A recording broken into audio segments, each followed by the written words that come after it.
Hey y'all, I'm at home. I was just watching our videos on the TV here, and it's pretty neat. That's pretty neat. But I do want to kind of jump over to the breast cancer situation, okay? Because I did start chronicling it. I see 3 months ago I got 8 views, okay? And I think that was the first day that I started taking the chemotherapy pills 3 months ago. Okay. So let me just kind of tell y'all how everything happened. And yes, I am, um, you know, it's not, I'm still dealing with the BC, but as you see, here go me. So real quick, so I was okay. You guys know if you've been followed along with us, you know what I mean. We took the trip, and that was great, and everything was great, and I was looking forward to my 50th birthday, which was in March, and in February, I noticed this line on my breast, and I thought it was because I had picked up quarantine weight, and I'm thinking that the little wire under your bra, was basically, you know, I gained so much weight that I thought maybe that the wire, my bras was too small. But then, when I felt around a little bit more, did a self examination, I could see that there were some lumps. So I went to the doctor, my primary doctor, let her examine me, and I could read. Not to mention, I know my own body. Um, and so of course I had to get a mammogram, and from the mammogram, the biopsy, and boom, they came with it. Okay. So this is okay. So it happened pretty fast. I will say that. From the time that you know, I seen the line, I thought that it was the bras to I felt it, and I said, okay, something's going on. I went to my doctor. She sent me out biopsy. Boop boop, bam, you got BC, breast cancer. So I'm like, whoa. Up until the end, for the most part, I've been healthy, you know. Um, so I come home and I tell Jack, and one day I'm gonna me and Jack will make a video, and he can tell you his story, you know, because he got one. He got a phenomenal story. Um, but that's not what this is about. This is about I want the BC. I say BC because I don't like the word cancer. I don't even like to say it out my mouth. I don't like the way it feels on my tongue.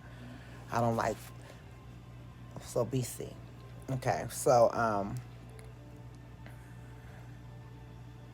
so when I realized, what was going on, when the doctors told me what was going on, Jack, the reason why we make such a good couple is because he's the yin to my yang. I'm the yang to his yin.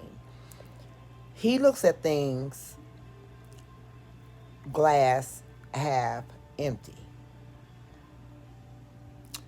I look at things glass half full. And, you know, it works. It works.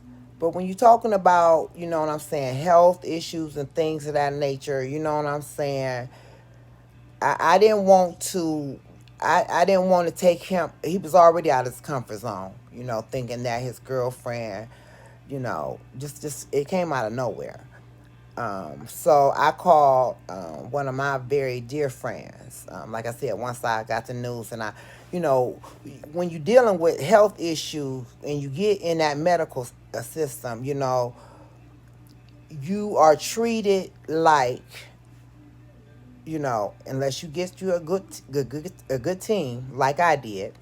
You're a number, you're a patient, you're a boat, you're a house, you're a Tesla, you're an investment. piece of property. You understand what I'm saying? To the doctors. Unless you separate yourself and make yourself other than that. So I called my girlfriend out because I wanted to, as I went to these doctor's appointments, I wanted to be able to have basically a prayer warrior, somebody that was going to agree with me, somebody that was going to, you know what I'm saying, when I wasn't the most optimistic or whatever, just have somebody else to just filter through this information. And she did. I called her, she got on the next thing smoking, and she stayed until, okay. So, got the doctors.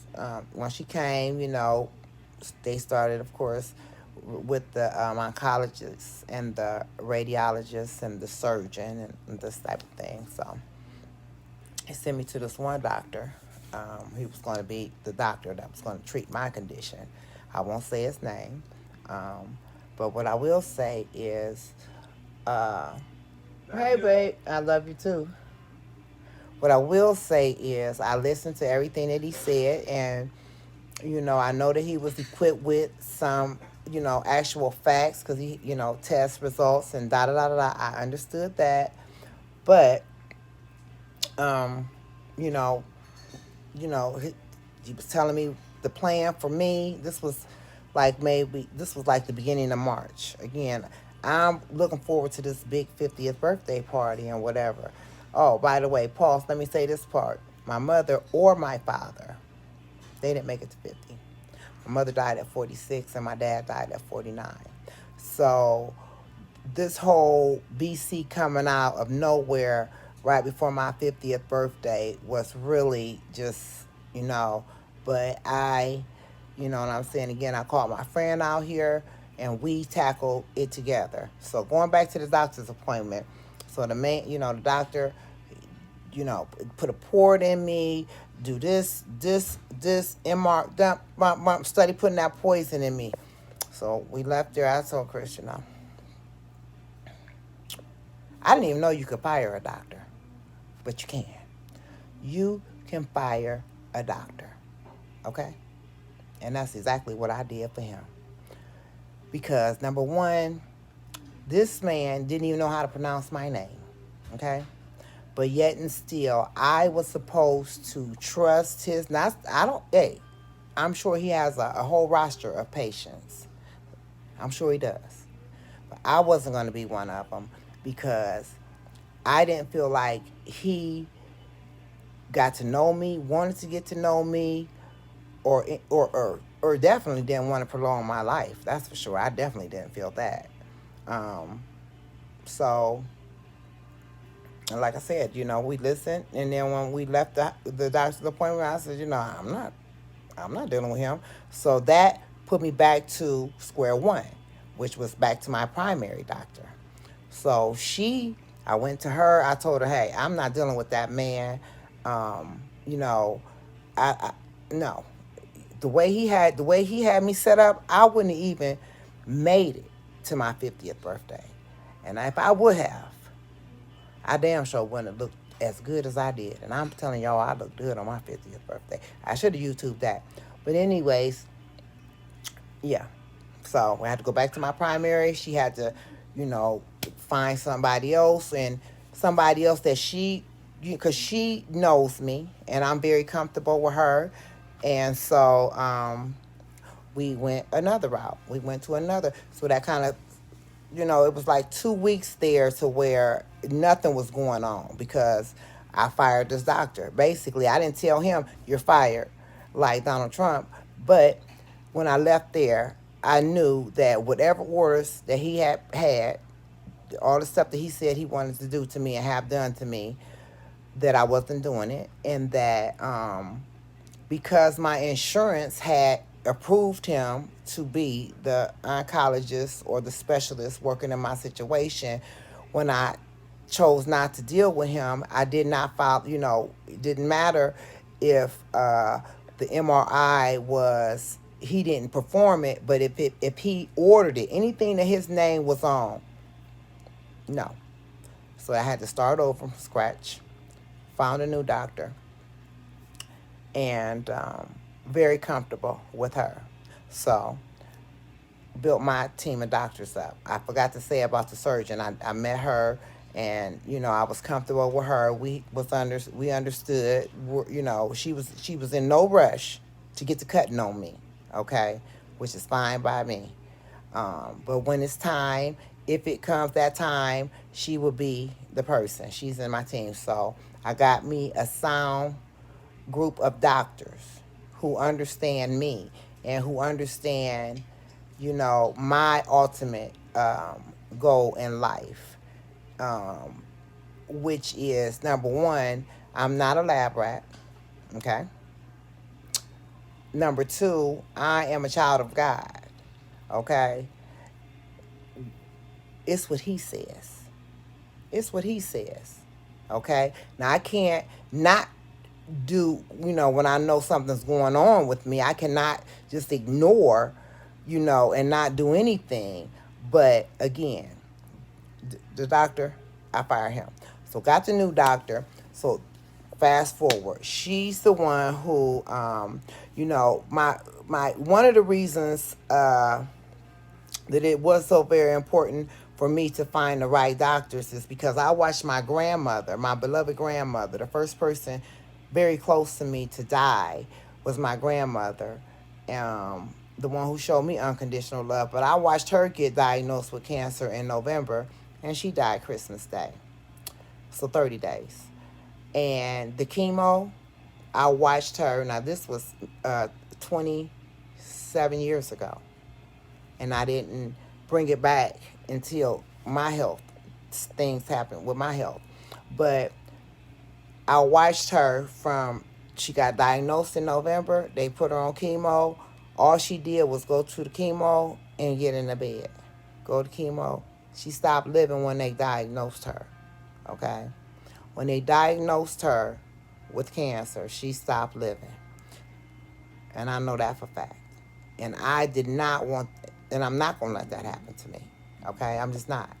So, the pills. We started with the pills. That's what Chronicle.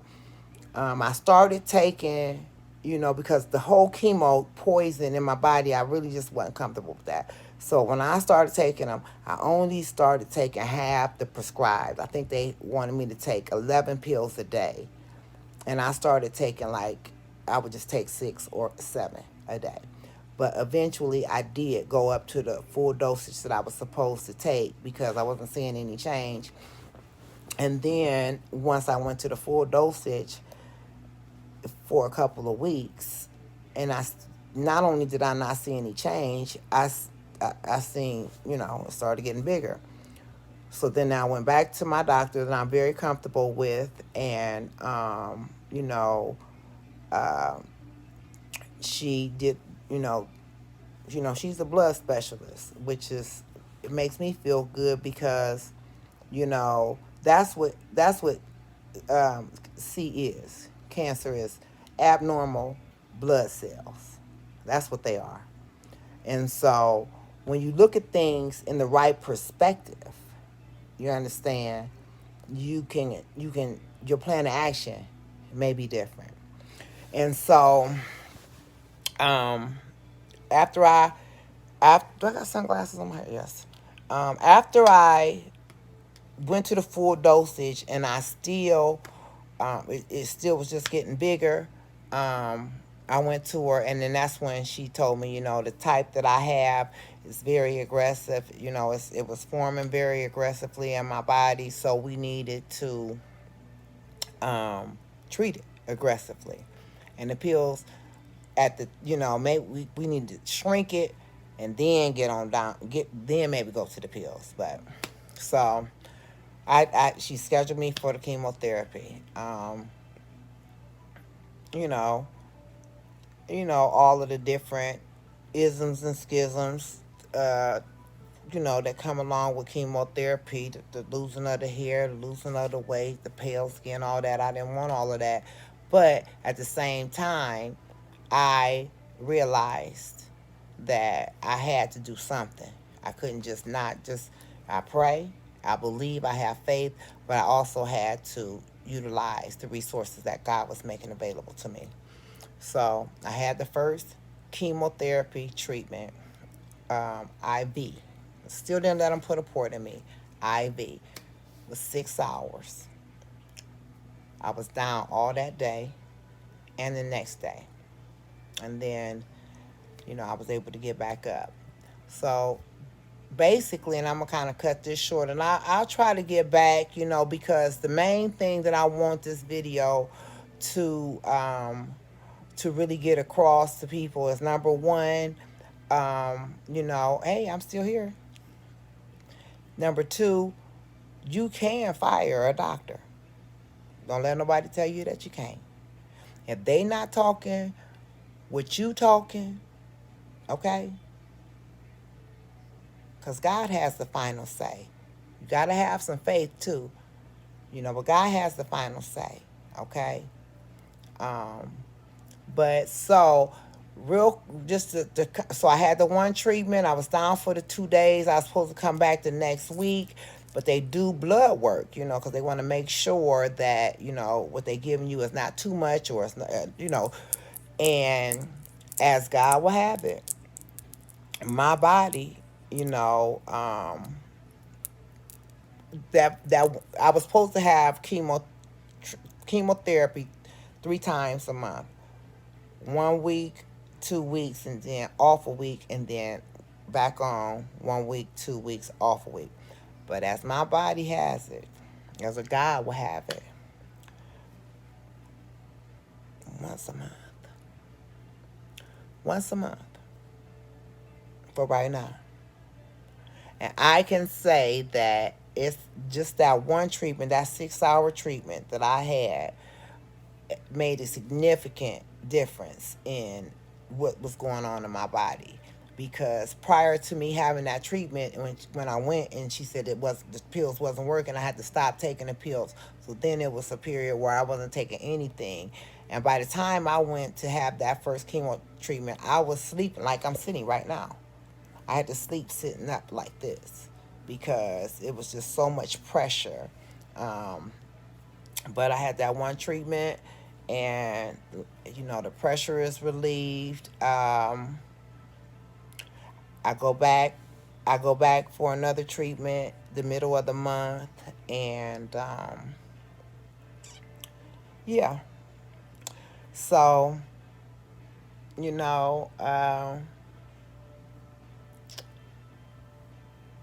God is good. God is good, and He is faithful.